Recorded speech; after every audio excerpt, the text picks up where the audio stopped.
Hello, I'm Chris Barrow with the BBC News. Washington has placed thousands of US-based troops on a heightened state of alert amid tensions with Moscow over Ukraine.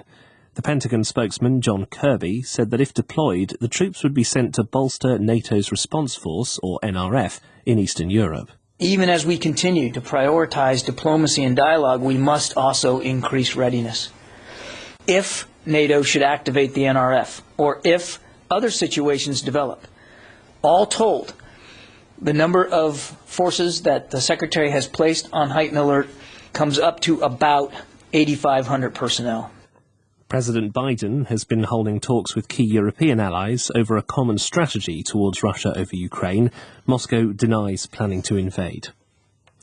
The military in Burkina Faso says it has seized power. An army officer announced on state television that President Roch Kabore had been ousted and the government and National Assembly dissolved. The statement was signed by the influential Colonel Paul-Henri Sandaogo Damiba, who's believed to be the coup leader.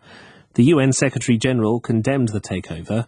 The US State Department spokesman Ned Price gave his reaction at a news conference in Washington. We call for the immediate release of President Kabore and other government officials, and for members of the security forces to respect Burkina Faso's constitution and civilian leadership. We urge all sides in this fluid situation to remain calm and to seek dialogue as a means to resolve grievances. There's been a stampede outside a stadium hosting an Africa Cup of Nations football match in Cameroon.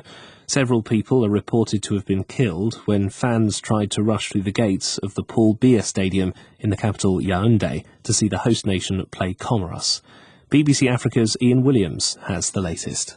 We had a crew at the game who went outside to investigate. We did have a security guard confirm that there had been some kind of crush around a gate. We saw piles of shoes and clothes discarded, left behind. I have seen a picture purportedly of a list of 8 deceased people, 6 named and 2 non-identified. I have to stress, not confirmed by any official source within Cameroon yet. So we have to wait and see before we can judge exactly what happened. Ian Williams reporting. The James Webb Space Telescope has arrived at its final destination 1.5 million kilometres from the Earth. Its position at the second Lagrange point allows the telescope to stay in line with the Earth as it orbits the Sun and let its large sun shield protect the instrument from sunlight. The next 5 months will be spent getting Webb's instruments ready for their main task, capturing the light from the first stars that shone in the universe. This is Chris Barrow with the latest world news from the BBC. A prosecutor in the US state of Georgia has been granted permission to convene a special grand jury to hear evidence about whether Donald Trump broke the law by trying to put pressure on Georgian officials to throw out Joe Biden's presidential election victory. In a phone call, Mr. Trump asked the Georgia Secretary of State, Brad Raffensperger, to find enough votes to overturn the result. Mr. Raffensperger declined. A court in the United States has started hearing a civil rights violation case against 3 police officers involved in the murder of the unarmed black man George Floyd in 2020. Mr. Floyd was killed by a white officer who knelt on his neck for more than 9 minutes. The British Prime Minister's office has admitted that staff at Downing Street gathered to wish Boris Johnson a happy birthday during the first pandemic lockdown in June 2020. It's the latest in a string of revelations about parties held in government departments during coronavirus restrictions. The story was revealed by Independent Television News, as our correspondent Rob Watson explains. The allegation is there are about 20 or 30 people there, that the Prime Minister's wife, Carrie, had made a cake and they sang him happy birthday, and that the gathering lasted for 20 to 30 minutes.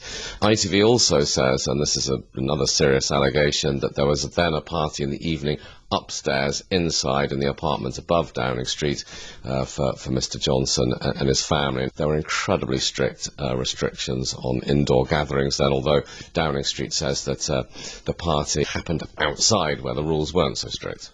Russia has begun construction of a new scientific research station in Antarctica. The new Vostok base will sit on metal struts designed to stand high enough so it will no longer sink into the snow. Several other nations are renovating their bases, in part because the existing structures fail to meet new environmental guidelines. BBC News.